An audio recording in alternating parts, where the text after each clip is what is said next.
السلام عليكم ورحمة الله تعالى وبركاته. الناس العزاز، خواتاتي الغاليات الراقيات، كنتمنى تكونوا بخير وعلى خير، وان شاء الله يلقاكم هذا الفيديو وانتم في احسن الاحوال وفي صحة جيدة. اليوم فيديو خاص بزاف ديال الامهات اللي كيمروا من واحد المرحله صعيبه. واحد الاخت معانا اللي حامله في شهرها التاسع، الله يفك صراحه على خير، قالت لي باقي الدار مرونه، باقي انا ما جهزتش للبيبي، يعني ما مجهزه حتى شي حاجه، والاسبوع الجاي غادي ندخل الخدمه ديالي. وكاينين بزاف تاع الاخوات عاوتاني عندهم بيبي صغير وكيستعدوا للدخول المدرسي. ووسط هذا الشيء كامل المهم الضغط كاين على المراه وكاين في الدار.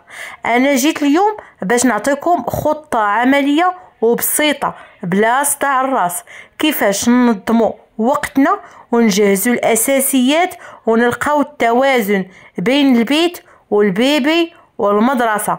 فإلا كنتي مهتمه فراه هذا الفيديو ليك، وخليونا نبداو على بركه الله بصلاتنا على النبي وناخذ حسنات مجموعين. اللهم صل وسلم وبارك على سيدنا محمد وعلى اله وصحبه اجمعين. وما تنسوش الفيديو خواتاتي من اللايكات والتعليق للدعم والتشجيع باش يطلع الفيديو الاخوات عندي الاخرين. جزاكم الله خير. ونبداو الفيديو على بركه الله. خليونا نبداو بالجزء الاول، هو كيفاش نتعاملوا مع الدار وهي مرونه. ما تخلعيش العزيزه ديالي. اول حاجه هو انك تقبلي الوضع، ماشي ضروري تكون الدار مثاليه. هادشي كنت نقولو بزاف ديال المرات وباقي غادي نقولو، ولكن نبغيك انك تركزي على المساحات الحيويه، يعني المساحات اللي تتكون باينه واللي كنستعملوها وضروري انها تكون نقيه. بحال مثلا الكوزينه، بحال الصالون، بحال غرفه النوم ديالك. نبغي نقول لك العزيزه ديالي، بدل ما تعملي داك التنظيف العميق اللي اصلا ما غاديش تقدري عليه وانتي في شهرك التاسع ولا انتي عندك بيبي صغير، راه ما يمكنش انك انتي تنوضي ديري التنظيف العميق في هاد الحالات هادو. هذا علاش نبغيك انك تركزي على التنظيف السطحي، يعني التنظيف سطحي وسريع، 15 دقيقه لكل منطقه. من طبيعه الحال الا كانت عندك امكانيه ديال انك ديري تنظيف عميق وتجيبي مساعده اللي تقدر دير لك التنظيف العميق وتساعديها حتى انت هي كتساعدك في دارك وكتحيد عليك داك الشغل وكتنظف ليك وكتنظم ليك من طبيعه الحال وكتحيد عليك هذاك الضغط اللي عليك. راكم عارفين حنايا تنبغيو كلشي يكون نقي، خاصه في الشهر التاسع تتبغي الدار تكون تتبغيها تكون نقيه، تتبغي تكون منظمه، لان انت داخله على الولاده كيجيو الناس، تتبغي انك الدار تكون مرتبه، لان هادشي كيلعب لك على النفسيه، لانك اصلا فاش غادي تولدي ما غاديش ثاني تقدري تنظفيها. يعني يستحسن انك تنظفي دارك قبل باش ما تحسيش بداك الاكتئاب ديال الوساخ وان داري نقي ما نقياش وان داري موسخه وانا. هذا علاش راه باقي عندك الوقت وباقي بامكانك انك دير التنظيف العميق. اما تجيبي السيده كيف قلت لك، اما تجي شي وحده اختك ولا الام ديالك تعاونك في الدار وتحيدي عليك همها. وبالنسبه للاخوات حتى هما اللي يلاه ولدوا عندهم بيبي صغير، حتى انتيا الا عندك امكانيه، كيف تنقول لكم الاخوات، الا عندكم امكانيه ديال تجيبوا المساعده هي كتساعدكم ياك، وكنت نتوما كتساعدوها ماديا، يعني تتكون مساعده بيناتكم، هي كتساعدك وانت كتساعديها، لان الله يحسن العوان حتى هي محتاجه لدوك الفلوس والا ما غاديش دير هذيك الخدمه. وهي عاوتاني كتحيد عليك داك الهم وكتنظف لك دارك وكتنظمها لك وكترتاحي. بالنسبه للاخوات كيف قلت لك، الا عندكم ما عندكمش اخواتاتي، حاولي انك ديري تنظيف سطحي، ما كاينلاش لانك نتيا حامله ما غاديش تقدري تنظفي، ما غاديش تقدري تهزي وتحولي فهمتيني وتجهدي راسك، وانت محتاجه لهذيك الطاقه في هذاك الوقت، ما محتاجاش انك تبدريها في الدار. فإلا ما كانش باستطاعتك فما كنصحكش نهائيا انك ديري التنظيف العميق، صافي ديري تنظيف سطحي وسريع. كل نهار ندير واحد المنطقه من هادو اللي قلت لك، ديال الكوزينه، ديال الصالون، ديال بيت النعاس، ونقاد داكشي على حسب. المهم نحس انني بالراحه. وحاولي تجيبي واحد الدور على دارك وكل بلاصه وحيدي منها الكراكيب وحيدي من هذاك الشيء الزايد، وخلي داك الشيء اللي ضروري لك منه واللي اساسي واللي كتخدمي به، والباقي اللي عندك منه بزاف ولا ما كتخدميش به ولا غير معمر عليك الدار وصافي، وكيخليك انك تحسي بالضغط وكيخليك تحسي بالضيق. من الاحسن انك تخلصي منه. حاولي تخلصي من كل حاجه كتسبب لك الضغط وكتسبب لك الضيق وهو دارك، باش تخلصي من هذيك الفوضى كامله. ودابا خلينا ندوزو المستلزمات ديال البيبي الاساسيه فقط. علاش؟ لان حنا عندنا الوقت ضيق وخاصك تشري غير الضروري. اول حاجه الاخوات، ما عمرك وانتي حامله ياك انك تجلسي حتى الشهر التاسع بحال هاد الاخت هادي وانتي جالسه ما موجده الشنطه ديالك ولا كيف تنقولوا حنايا الصاك ديالك ديال المستشفى، ما موجده حويجات ليك، ما موجده حويجات للبيبي، ما موجده والو، جالسه حتى شهرك اسميتو. لا الاخوات، من الشهر السادس كنوجد انا داكشي على تيساه.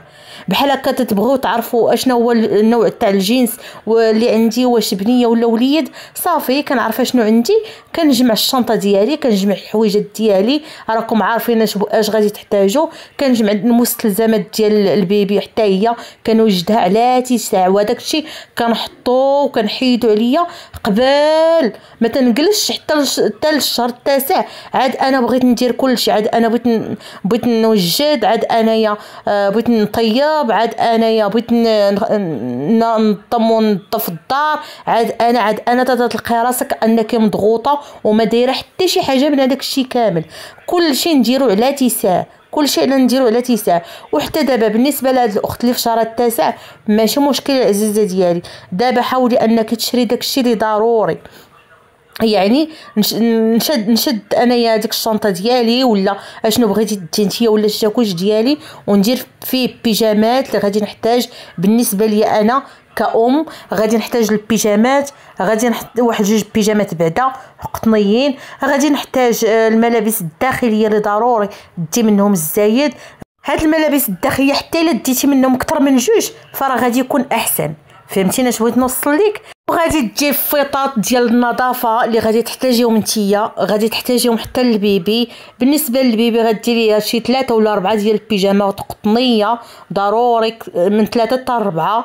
غادي دير قشرات صغيورين، غادي الطاكيه، غادي ديري بومبيرز ديالو، غادي دي واحد البطانيه وحده صغيره وخفيفه، غادي دي واحد القنينه وحده ديال الحليب. حتى الا كنتي ناويه ترضعي طبيعي ضروري تبدا تكون احتياط، يعني قنينه ديال الحليب ورضعه باش هكا ما تعرفي شنو تجيب الوقت. فهمتيني؟ يعني ما تمشيش تشري بزاف ديال الحوايج لان البيبي كيكبر بسرعه وهذاك الشيء دغيا كيصغر عليه. وثاني حاجه راه غادي يجيوك ان شاء الله بزاف ديال الهدايا من العائله. الله يفك صراح كل وحده يا ربي، وان شاء الله تولد بخير وعلى خير وتفرح بالمولود ديالها وكل شيء يدوز مزيان. هذا علاش الاخوات ما نضغطوش على روسنا، سواء في النظافه والتنظيم ديال الدار سواء في هاد المشتريات هادو. ندير انا داكشي اللي قدرت عليه وندير الاساسي والضروري، ما نبداش نتعلق فين نتفلق ولا نبدا كندير واحد المجهود كبير ونضيع الطاقه ديالي اللي انا اصلا غادي نكون محتاجه ليها. وبالنسبه انا داكشي قلت لك الاساسي والضروري، كنتمنى الاخوات انتم تشاركونا وتقولوا لنا شنو هما الاساسي والضروري اللي كنت نسيت شي حاجه. ومن طبيعه الحال اللي بغات دي البارفان، اللي بغات دي بزاف ديال الامور، كاين اللي تدي بزاف ديال الحوايج، يعني في سواء في داكشي ديال التنظيف سواء في داكشي ديال المكياج، على حسب كل وحده واشنو كدير والعادات ديالها. المهم انا قلت لك الا كنتي مضغوطه يعني وداكشي الوقت عندك ضيق، من الاحسن انك ديري الضروري والاساسي. فهمتينا اش بغيت نوصل لك؟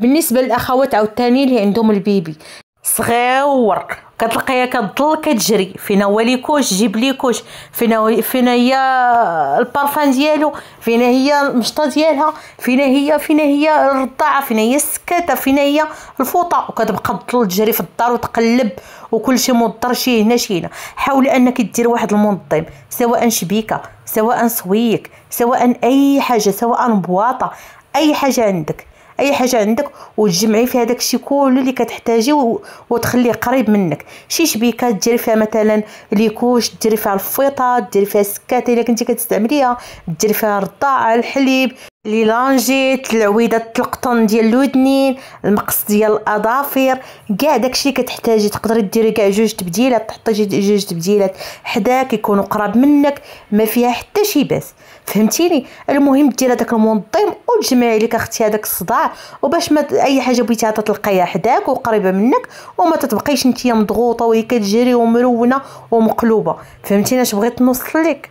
وبالنسبه للاخوات باقين في الاخوات اللي عندهم البيبي ومقبلين على الدخول المدرسي، حاولي تقسمي راسك على جوج. يا اختي العزيزه، شتي الامهات الله يسمح لنا من الوالدين، حاولي تقسمي راسك على جوج. الاولى هو انك تحضريهم المستلزمات ديال المدرسه قبل الوقت، يعني ممكن انك تشري لهم الادوات قبل، ممكن تشري لهم المحفظه، تقدر تشري لهم الملابس، الاحذيه، داكشي اللي عارفه انهم غادي يحتاجوه، فهمتيني. حاولي تشريه مثلا في هذا الاسبوع. انا درت فيديو قبل وغادي نعاود نقولها لك، حاولي تحضري المستلزمات المدرسه قبل الوقت. حاجه اخرى هو انك حاولي فاش يوليو تيدخلوا وليداتك المدرسه وعندك البيبي وتتكوني مضغوطه، حاولي انك توجدي لهم اللباس اللي غادي يلبسوا بالليل، يعني حاولي توجدي لهم الملابس ديالهم، التقشرات ديالهم، داكشي اللي غادي يلبسوا، باش هكا الصباح تينوضوا تيلبسوا ديريكت، ما تتبقيش انت مرونه، تكون حاطه لهم حوايجهم، الطابليه ديالهم موجوده، الشكاره مجموعين فيها الادوات وداكشي. هادشي دائما عودي وقفي عليه في الليل حتى تقاديه معاهم صافي. ومن طبيعه الحال لانش بوكس حتى هو تكوني محضراه بالليل، بالصباح ما تبقايش مبرزطه نهائيا.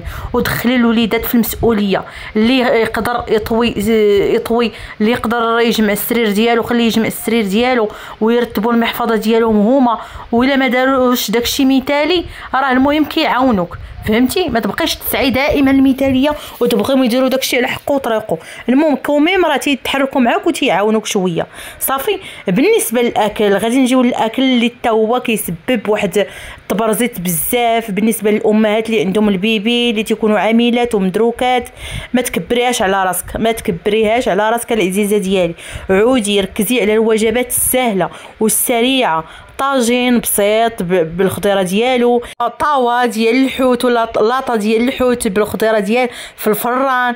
ما تقعديش تقلي وداكشي تيشد لك الوقت وانتيا عندك البيبي، ما مخليكش يلاه العار ترضعي وتخرقي وتهزي وتراري، فهمتيني. يعني حاولي تبقي تسهلي على راسك وديري الوجبات السهله والسريعه. وقبل مثلا من الولاده بحال هاد الاخت وقبل من الدخول المدرسي حاولي انك ديري التحضيرات المسبقه ديال الفريزر، يعني تقدي الصدر ديال الدجاج متبل، الكفته، الخضره مقطعه، يعني داكشي اللي كيصبر في الثلاجه حاولي انك ديري قبل، بحال دوك الميني بيتزا، كاع داكشي اللي غادي تحتاجي نتيا واللي ضروري لك منه حاولي انك ديريه قبل. تجي عندك امك ولا اختك ولا شي وحده صاحبتك وتعاوني ولا جارتك وتعاون معاك وتقادي دوك التحضيرات المسبقه اللي غادي تساعدك بزاف، سواء كنتي سواء كنتي حامله، سواء كنتي عامله. هادشي كله خاصك دائما تخططي ليه قبل وتوجديه على اتساع. ونهار كاع تكوني مدروكه يعني صافي ما عندكش الماكله، راه تقدري ديري واحد السلطه اللي كبيره صحيه يكون فيها كلشي مجموع فيها كلشي ودوزي بها الوقت وصافي، لان حتى هذيك هي مرحله وغادي تدوز. عيشي الامومه ديالك بخاطرك وما تضغطيش على راسك نهائيا. حاولي ديري داكشي اللي غادي يسلكك واللي ساهل وما غاديش يشد لك الوقت بزاف، فهمتي اش بغيت نوصل لك. ما تبقيش تعقدي على راسك وبغيتي ديري بزاف ديال الوجبات وبغيتي ديري بزاف ديال الماكله، ولا ديري ديك الماكله اللي كطلب بزاف ديال الوقوف وبزاف ديال، فهمتيني. يعني باش ما سهلتيها على راسك باش ما كان احسن. وحاولي ديري تقسيم المهام وطلب المساعده، راه ماشي عيب انك تطلبوا مساعده سواء من راجلك سواء من الام ديالك او حتى وليداتك. مثلا راجلك يمشي يتقدى، الاولاد يرتبوا الالعاب ديالهم وانت تركزي على البيبي وداكشي اللي بسيط ديال الدار. تذكري دائما راه الام الخارقه ماشي هي اللي كدير كلشي بوحدها، ولكن هي اللي كتعرف توزع المهام وكتحافظ وكتلقى واحد الوقية راسها، وباش ما بوزعات المهام كتلقى راسها انها ما مضغوطاش. كل واحد فيهم عطيه واحد الحاجه اللي فعلا بغى انه يديرها بصدر رحب وقادر عليها، باش هكا يعاونوك وما تبقيش نتيا مضغوطه ومستريسيه.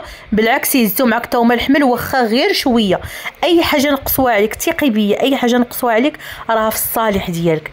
واخيرا نبغيك تهتمي بالجانب النفسي وسط هاد الزحام كامل. ما تنسيش راسك، لان راسك هو المهم. اعطي وقت لنفسك، واخا غير 10 دقائق في اليوم. تاخدي واحد الدوش، تاخدي قهوه ديالك ولا كويس ديال اتاي، تقراي واحد شويه من كتاب ولا من القران الكريم، او غير جلسه ديال الاسترخاء ترجعي فيها النفس وتحسي فيها بواحد الراحه، وانك تعاودي تجددي ديك الطاقه والنشاط ديالك. وحاجه اخرى، ما تبقيش تحسي بالذنب الا ما كملتيش كل شيء. راه الاهم هو صحتك وصحه وليداتك. اذا حبيباتي، سواء كنتي حامله او عندك بيبي صغير او متبوعه بدخول مدرسي، الحل ماشي في الكمال. الحل هو البساطه والتنظيم. خذوا الامور خطوه بخطوه، ركزوا على الاساسيات، الحوايج اللي ضروريه ومهمه. وما تنسوش ان اهم حاجه في الدار هي الراحه والجو الزوين. ما تنسوش تبارطاجيو هذا الفيديو مع الامهات اللي في هذا الوضع، وكتبوا لي في التعليقات كيفاش كتواجهي الضغط في الدار. كنتمنى هذا الفيديو فعلا تكونوا استفدتوا منه ونال الاعجاب ديالكم. وخليني نشكرك العزيزه ديالي الغاليه على الوقت ديالك وعلى المشاهده، على تعاليقكم الطيبه المحترمه الراقيه، على اللايكات ديالكم والتشجيع ديالكم. الله يسهل عليكم ويسر الامور ديالكم كاملين. خواتاتي، نتلاقاو ان شاء الله في موضوع جديد وفيديو جديد. استودعكم الله الذي لا تضيع ودائعه. كانت معكم اختكم حياة الحكيمي من قناتي على اليوتيوب.